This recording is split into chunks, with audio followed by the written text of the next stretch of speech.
Bonjour à tous. Je m'appelle Clément Morisot, je suis spécialiste Data IA chez Google Cloud.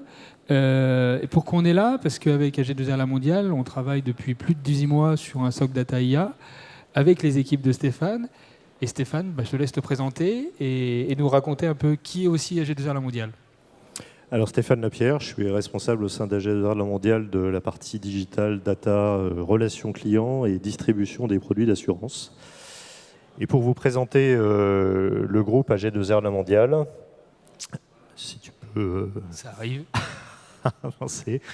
Voilà, donc le groupe AG2R La Mondiale est un groupe de protection sociale. On travaille sur quatre grandes activités, la santé, la prévoyance, l'épargne, la retraite. 15 millions de personnes protégées, plus de 500 000 entreprises, en gros une entreprise sur 4, et puis on travaille beaucoup avec les branches professionnelles. On est un groupe qui avait une double gouvernance mutualisme et paritaire, et on interagit en termes de distribution sur deux types de distribution, la distribution directe avec une force commerciale en propre, et puis de la distribution indirecte au travers de partenaires, de courtiers, de banques, de family office, voilà, pour l'ensemble de nos activités.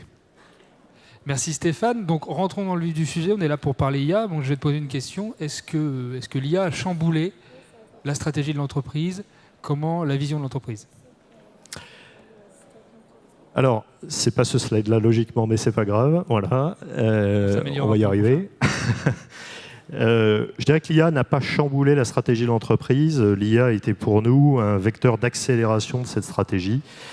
On a une stratégie qui s'est déployée sur un plan 3 ans qui s'appelle Nouvelle Donne chez AG2R La Mondiale. On a 8 grands objectifs qui sont aujourd'hui sur le slide.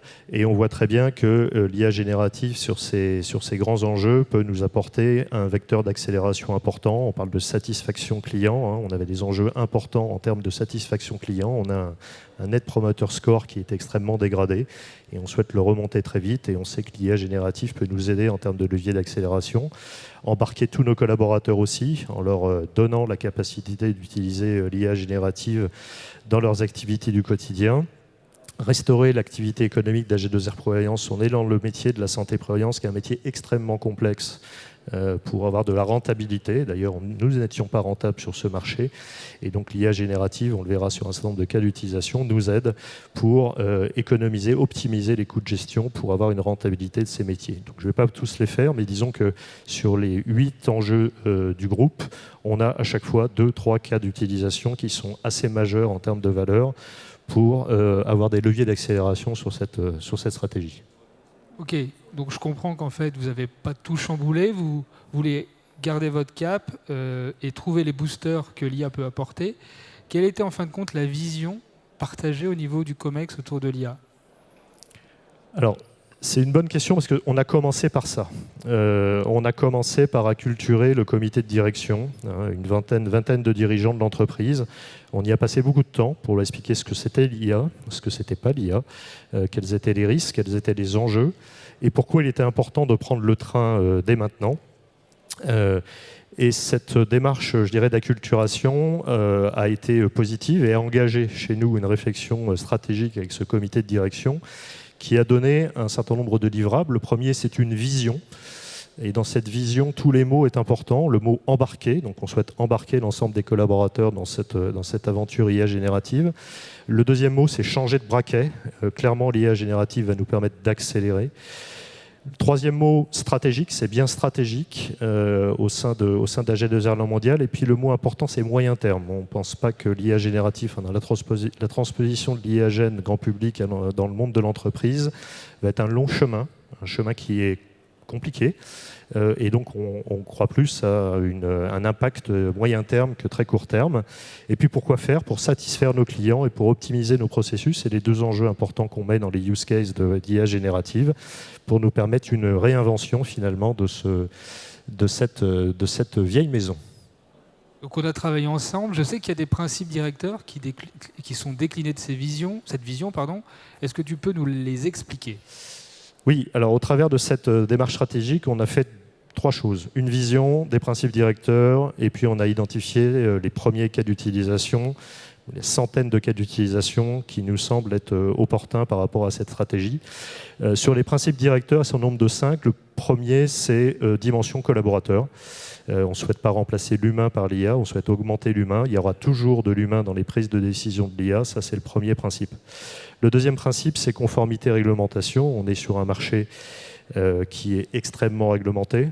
La CPR, RGPD, DORA, l'IA-Act maintenant. On a zéro compromis avec cette réglementation. C'est important pour nous, mais c'est important aussi pour nos clients. Le troisième principe, c'est l'éthique et les valeurs. On s'est donné un certain nombre de critères sur les cas d'usage. Il y a des cas d'usage sur lesquels on ne veut pas y aller. On ne veut pas aller, en tout cas pas aller tout de suite. Par exemple, on ne veut pas projeter l'IA générative tout de suite à nos clients. Donc ça, on s'interdit de faire ça. On a trop de risques là-dessus. On s'interdit de l'utiliser sur du tri de CV. On va même un peu plus loin que l'IA-Act. Donc on s'interdit des cas d'usage qui ne sont pas dans l'éthique et les valeurs du groupe. Le quatrième, c'est la fédération et la maîtrise. C'est important dans une démarche de déploiement de l'IAGEN d'avoir une gouvernance fédérée. Quand je dis fédérée, c'est bien sûr de l'IT, mais aussi des gens de la conformité, de la RH, du juridique, pour nous permettre d'analyser l'ensemble des cas d'usage IA, des cas d'usage qu'on développe en propre, on en présentera tout à l'heure, mais aussi des cas d'usage qui viennent de partenaires, de plateformes qui arrivent avec des cas d'usage IA, où là on se pose la question de est-ce que c'est conforme à nos valeurs, est-ce que c'est conforme à nos principes, où sont les données, comment elles sont sécurisées, etc. etc. Et puis le dernier, c'est la différenciation et la performance. Le speaker d'avant parlait du nombre de cas d'usage. Donc nous, on n'est pas sur une compétition du nombre de cas d'usage. On va chercher des cas d'usage à grosse valeur ajoutée, et pas faire de la tech pour de la tech au travers de ces cas d'utilisation d'IAGEN. Donc là, on a parlé vision, principe directeur. Il y a un chantier, c'est l'IT. Donc quel état est le SI? Est-ce qu'il est en capacité de soutenir cette vision-là? Tu as parlé de changer de braquet. C'est pas que du vélo, je pense. Non, c'est pas que du vélo. Bien qu'on sponsorise une belle équipe avec de belles performances en ce moment, on a un sujet de fond au sein d'AG2R La Mondiale lié à l'histoire de l'entreprise. C'est un groupe qui est issu de beaucoup de rapprochements, de mutuelles, d'IP. Plus de 25. Ces rapprochements ont été faits d'une manière au sens de la conformité de la réglementation, mais pas du tout au niveau système d'information. Donc on arrive à une situation où on a aujourd'hui, je dis aujourd'hui, on a beaucoup œuvré là-dessus, on en a moins, mais 15 CRM, une dizaine de bases clients, toutes référentielles uniques, 5 systèmes de gestion de contrats santé-prévoyance. Et donc Bruno Lang, notre DG, lorsqu'il a pris la commande de la direction, le premier sujet qu'il a lancé en 2022, c'est ce sujet sur la partie système d'information, conscient que le système d'information et l'IT est un facteur clé et d'évolutivité du groupe dans les années futures. Donc le sujet était simple et l'enjeu pour nous, il est simple. On a 6 ans pour quasiment refaire 60% du système d'information, 600 millions d'euros.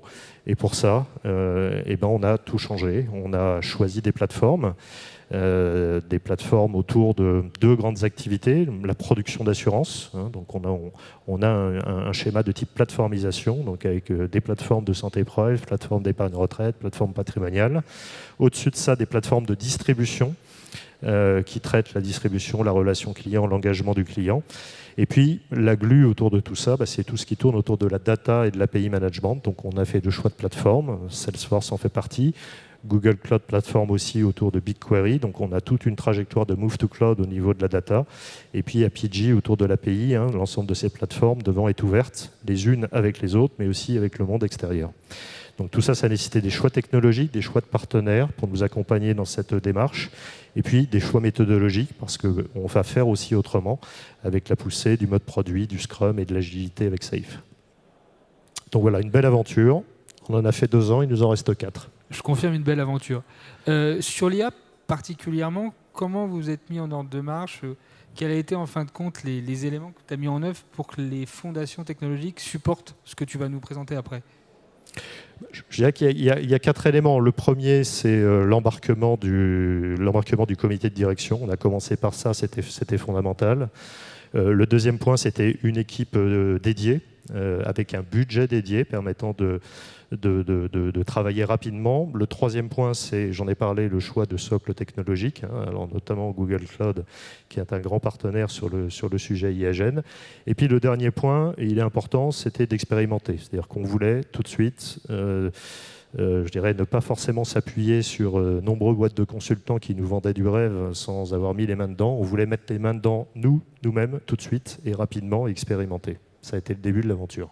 Et une question que beaucoup de clients me posent, c'est sur l'équipe que tu as mis en œuvre pour lancer l'initiative, quel type de profil ? Alors je dirais que le premier noyau dur, c'était les gens qui gravitent autour de la data, donc les data scientists. C'est avec eux qu'on a commencé l'aventure et puis progressivement, on a étendu cette équipe dédiée avec des gens qui bossent sur le front. Alors on verra sur la partie cas d'usage, on a des cas d'usage où il y a de l'IHM, on a des développeurs front-back. Et puis comme on veut faire de l'IA générative un produit et les cas d'usage des produits, eh bien, on a mis une gouvernance produit avec des PO, des Scrum. Donc ça, c'était la deuxième étape. Et puis troisième étape, on a investi les métiers et donc on a casté, parce que c'est bien le nom, auprès de nos différents métiers. On a 15 grands métiers, on va dire, chez AG2R La Mondiale. 2, 3 champions, on les appelle des champions. Donc des personnes qu'on a acculturées, qu'on a formées et qui travaillent avec nous au quotidien pour acculturer leur direction et aussi nous accompagner dans les cas d'usage. Merci. Et je pense qu'effectivement, pour faire un agent, un chatbot, quoi que ce soit, il faut effectivement des équipes assez variées. Et quelque chose que j'ai apprécié avec vous, et tu l'as dit, c'est que vous avez expérimenté par vous-même. Il y a un an, la première fois, je rencontrais Ludovic qui est dans tes équipes pour présenter les produits Google Cloud. Quel chemin vous avez fait en un an ? Alors, ça a été vite, en effet. Il nous a fallu un an. Un an, c'est très très rapide. Je dirais que ce temps, je le découperai en deux grandes phases. 2023, avril-mai, on décide, comme beaucoup de groupes, de fermer l'accès à l'IA générative au travers du poste de travail de l'ensemble de nos collaborateurs, parce que beaucoup trop de risques, de fuite de données, de fuite de données sensibles. Donc on ferme tout.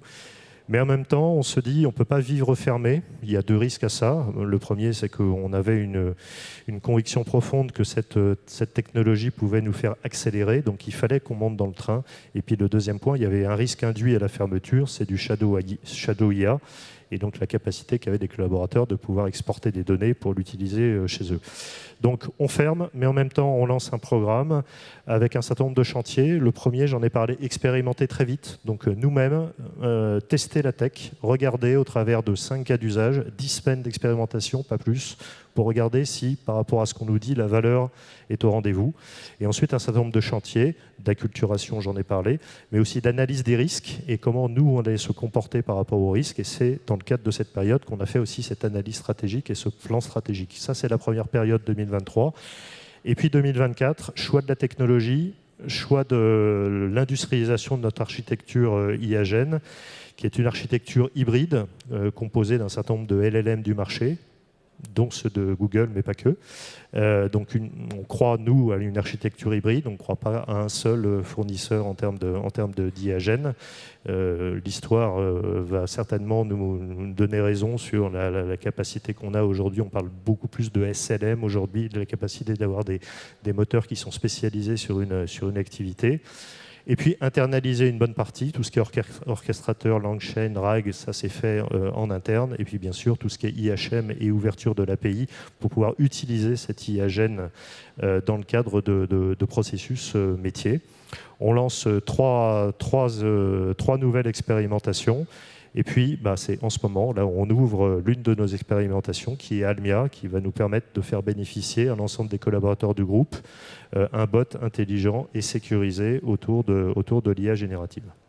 Je tiens à vous dire bravo, parce qu'en un an, vous avez fait comme votre Move to Cloud sur la data, avec l'IA, ça, en un an, accompagné, oui, mais c'était quand même assez bluffant. Oui, ça bouge beaucoup et ça bouge dans tous les domaines, donc c'est extrêmement enrichissant et motivant, et ça, on est passionné par ça. Et on le dit pour ceux qui ne savent pas, ça dans un contexte quand même assez régulé, c'est Google Cloud avec sens, donc avec des contraintes de sécurité assez fortes. Oui, alors j'ai oublié d'en parler, mais tu fais bien de me rappeler. Move to Cloud, alors le point il est assez essentiel, hein. S'il n'y a pas de data, il n'y a pas d'IA. ça c'est clair. On ne peut pas avoir une démarche d'IAGEN si on n'a pas un socle de data de qualité et qui soit accessible et dans notre univers extrêmement sécurisé. Donc ce move to cloud a été fait en partenariat en effet avec Sense, JV entre Thales et Google, qui nous permet d'avoir une démarche cible Secnum Cloud pour pouvoir protéger l'ensemble des données qu'on expose sur le cloud. Donc là on a parlé du comment, avec quoi, et tout le monde qui est ici nous dit mais c'est quoi les cas d'usage? Donc avant de rentrer dans les nombreux cas d'usage, pas 36 000, mais quand même nombreux. C'est quoi les 3 points pour toi qui changent le métier d'AG2R Mondial avec l'IAGEN? Alors, déjà, l'IA, on en fait tous, on en a déjà tous fait dans beaucoup d'entreprises. Donc on faisait du machine learning, on faisait du deep learning, on faisait de l'analytique, on faisait de l'océanisation. Donc c'est des technologies qu'on pratiquait, on a des cas d'usage là-dessus. L'IAGEN apporte, je dirais, 3 innovations ou 3 ruptures majeures. La première, c'est la capacité de générer. C'est bête à dire, mais c'est la première fois qu'une technologie nous permet de générer du documentation, générer du texte, générer du code. Donc capacité à générer, première innovation extrêmement importante. La deuxième innovation, c'est ce que j'appelle l'intelligence documentaire. C'est-à-dire jusqu'à présent, on ne manipulait que des données structurées. On avait déjà du mal à les manipuler, à les gouverner, nos data, avec nos lignes et nos colonnes. Là s'ouvre devant nous tout le champ des données non structurées. Et c'est un champ qui est énorme pour une entreprise comme nous. Si on voit un peu les grands process qui nous animent, c'est des process de souscription, d'affiliation, puis des process de prestation, de gestion. À chaque fois dans ces process, entre nous et nos clients, il y a à peu près 5-6 documents qui doivent être échangés, qui sont contrôlés. Et donc on voit que tout l'aspect données non structurées nous ouvre un champ du possible dans l'entreprise qui est absolument invraisemblable, qui nous donne aussi des contraintes. D'ailleurs, quand on avait du mal à gérer la qualité des données structurées, autant s'ouvre le sujet de la qualité des données non structurées, ce qui n'est pas une mince affaire. Voilà. Et puis le dernier innovation, c'est la partie interaction. C'est-à-dire l'interaction avec l'IAGEN, ce qu'on est capable de faire avec des bots. On peut le propulser à des collaborateurs qui n'ont aucune notion de la technologie, et ça permet d'avoir une capacité d'évolution et d'accompagnement de nos collaborateurs qui est extrêmement importante. Donc pour rentrer dedans, le slide que l'on a préparé ensemble, voilà. Est-ce que tu peux nous dire les grands cas d'usage qui sont en production aujourd'hui? C'est la partie haute et puis les explorations. Et je sais que même que vous avez reçu un prix pour l'un d'entre eux. On est très content. Alors, on a 3 grands types d'expérimentation et de cas d'usage aujourd'hui en production. Je vais commencer par la droite et la partie dev. Donc on utilise la GenAI pour la partie développement. On a plus d'une centaine de développeurs. Alors à l'IT, mais aussi du côté des métiers, les actuaires font pas mal de Python, qui utilisent ces technologies pour coder, ou en tout cas faire la première enveloppe, notamment la création de classes, par exemple, classiquement, pour faire du test, pour faire ce que les développeurs ont beaucoup de mal à faire, c'est la partie documentation, pour faire de l'optimisation de code et pour faire de la migration. On a des cas de migration de .NET Java qui sont assez bluffants, et pour faire du bouchon aussi, de la simulation du test. Et donc c'est vrai qu'on confirme globalement chez nous, on arrive en effet à des 30% de gains sur la partie productivité de la partie développement. Donc ça, c'est les premières parties de cas d'usage. Deuxième partie de cas d'usage qui s'appelle ALMIA, ALMIA, on n'a pas été chercher très loin comme nom, un nom court mais qui marque, qui est un agent intelligent, interne, sécurisé. Je ne vais pas donner le nom parce qu'à chaque fois ça te... je ne vais tu pas donner Gemini, le nom. C'est ça? Voilà. Qui permet d'accéder pour l'ensemble des collaborateurs à cet agent intelligent qui est bâti et qui s'appuie sur des LLM du marché et qui permet d'utiliser des capacités de RAG. Donc on est capable d'importer des documents associés au contexte de l'agent. Et puis autre évolution, donc c'est un moteur hybride qui peut être appelé aussi par API. Là pour l'instant on l'utilise sur ce cas d'usage uniquement sur la partie IHM, avec un contexte intéressant associé à ça, c'est la notion de marketplace qui permet à n'importe quel collaborateur de pouvoir mettre, je dirais, de régler un problème avec Almia, de pouvoir configurer un assistant, donc mettre en contexte l'IAGène, qui je suis, qu'est-ce que je veux faire, dans quel contexte ça se déroule, intégrer les documents associés à son prompt, et une fois que son prompt est bon, il peut décider de garder cet assistant juste pour lui, parce qu'il va avoir besoin de l'utiliser plusieurs fois, ou de diffuser l'assistant dans l'entreprise. Et donc, on a tout un système de marketplace régulé qui permet d'avoir des assistants personnalisés faits par les collaborateurs pour d'autres collaborateurs. Donc, plusieurs intérêts à ça. Ça permet de mettre l'IA dans toutes les mains en termes d'assistants personnels. Ça permet aussi de collaborer entre collaborateurs pour faire des assistants et les améliorer. Et puis le troisième point, ça nous permet aussi de détecter des cas d'usage qui doivent être intégrés dans des processus métiers. Pour l'instant, ce bot, il est complètement déconnecté du reste du système d'information. Et on voit à travers de ces cas d'utilisation que certains utilisateurs nous disent ça, celui-là, c'est très bien, mais est-ce que le résultat de ça, je pourrais l'intégrer dans le système d'information ? Et c'est là où se cache la troisième partie, c'est-à-dire l'IA dans les processus métiers. On a 7 cas en production, voix client augmentée. Dans notre activité, on fait beaucoup d'analyse de satisfaction client, d'analyse de verbatim, à peu près 100 000 par an. 100 000 par an à lire, à déchiffrer pour comprendre l'intention, pour comprendre le label, pour savoir l'irritant, c'est extrêmement compliqué. Et donc l'IA générative nous a aidés pour analyser cette voix du client. Et ça nous permet maintenant de pouvoir exploiter beaucoup plus massivement ces enquêtes et de les faire maintenant à chaque fin d'acte. On réalise cette enquête qui est automatiquement analysée avec le plan d'action. L'analyse à froid des appels clients. On reçoit à peu près entre 4 et 5 millions d'appels clients par an. L'IA générative, donc voice to text plus l'analyse du texte, nous permet d'analyser les appels clients, les conversations entre un conseiller commercial ou un gestionnaire et le client. Donc analyser la conversation, vérifier que le plan d'appel est respecté, et puis donner des retours d'expérience aux collaborateurs sur ce plan d'appel et sur l'analyse de ce plan d'appel.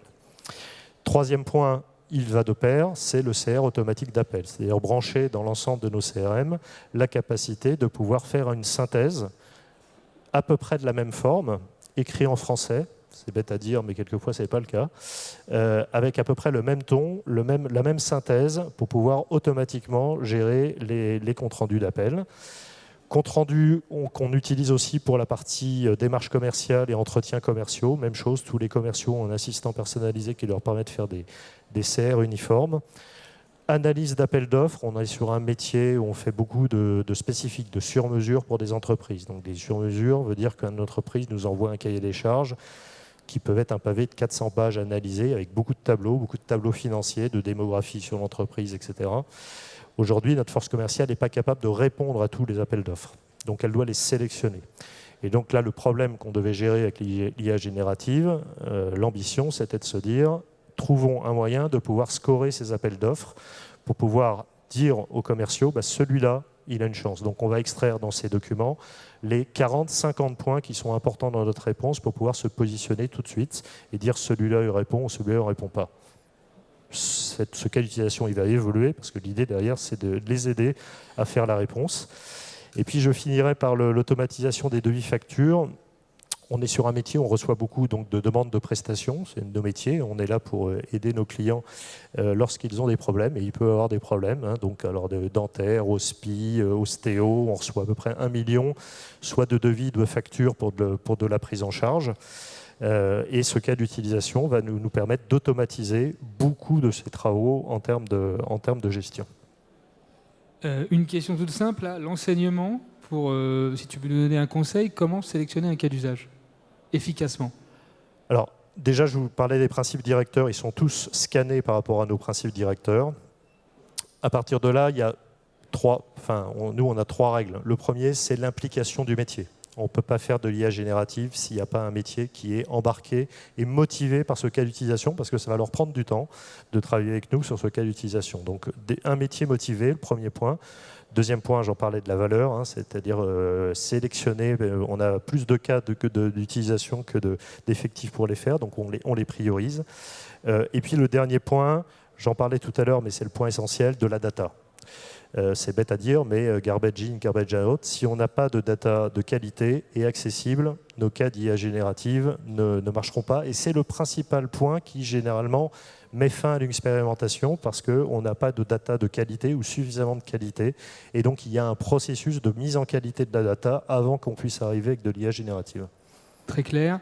Et une des dernières questions, c'est, voilà, tous ces use cases, c'est bien. Est-ce que tu as des KPI, des chiffres à nous donner sur la valeur que ça dégage ?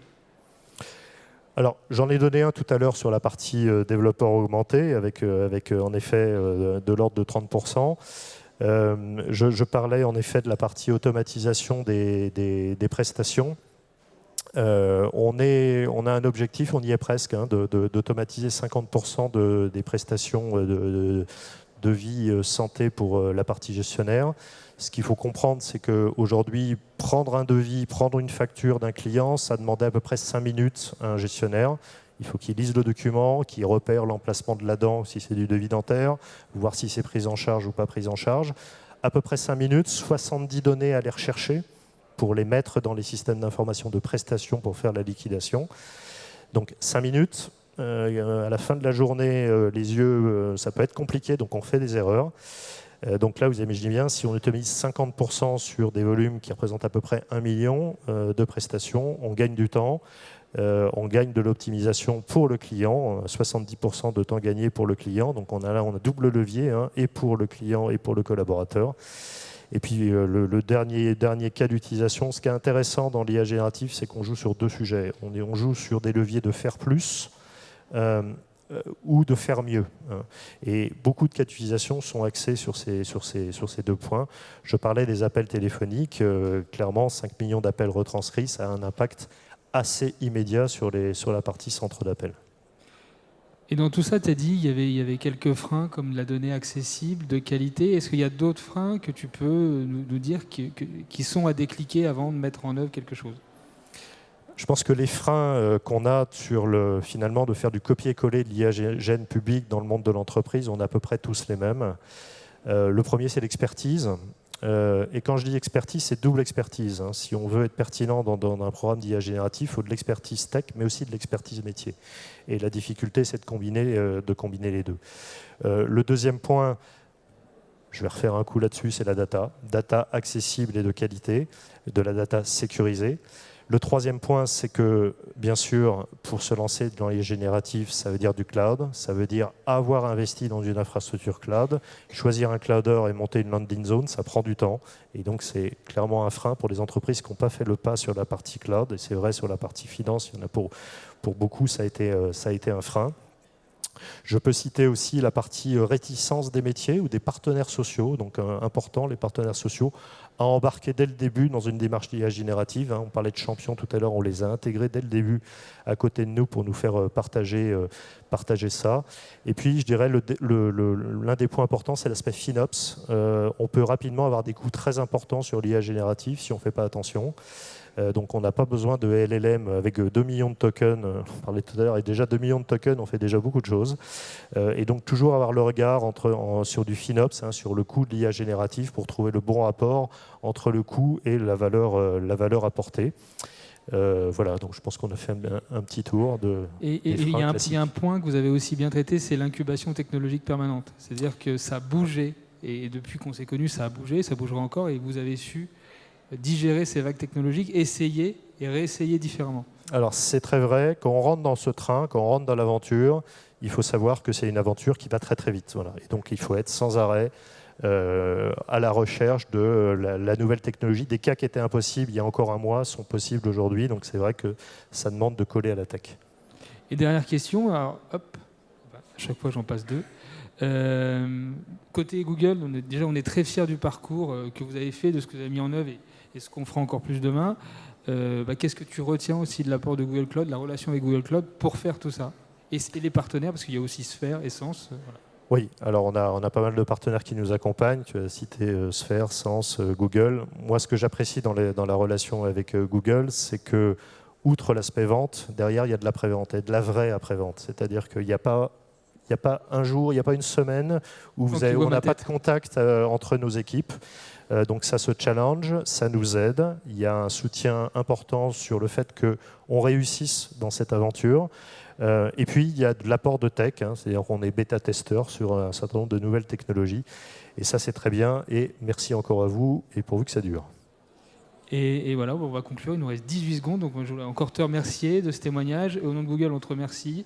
On pense que vous êtes aussi un client précurseur dans ce secteur assez régulé. Vous avez su surfer sur ces vagues technologiques. Essayez par vous-même. Comme tu l'as dit, c'est la meilleure démonstration. Donc, c'est top. Voilà.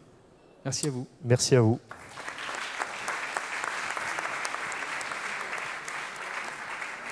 Est-ce qu'il y a des questions? Je ne sais pas. Ah.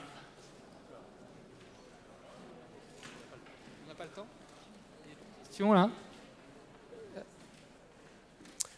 Bonjour, merci beaucoup. Salma Ekaoui de Swiss Life. Merci beaucoup pour ce partage d'expérience et ce beau parcours de l'année. J'avais une question sur les cas d'usage que vous avez montrés au milieu, donc les cas d'usage métiers qui sont en production. Il y en avait 7 que vous avez présentés. Et donc, je m'interrogeais sur le setup un peu derrière qui a permis d'industrialiser, finalement, de passer à l'échelle sur ces use cases, donc en termes d'équipe, de sizing, de compétences, d'organisation qui étaient derrière. Bon.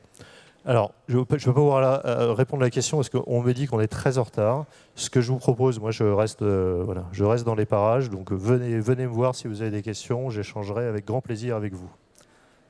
Merci. Merci à vous. Merci.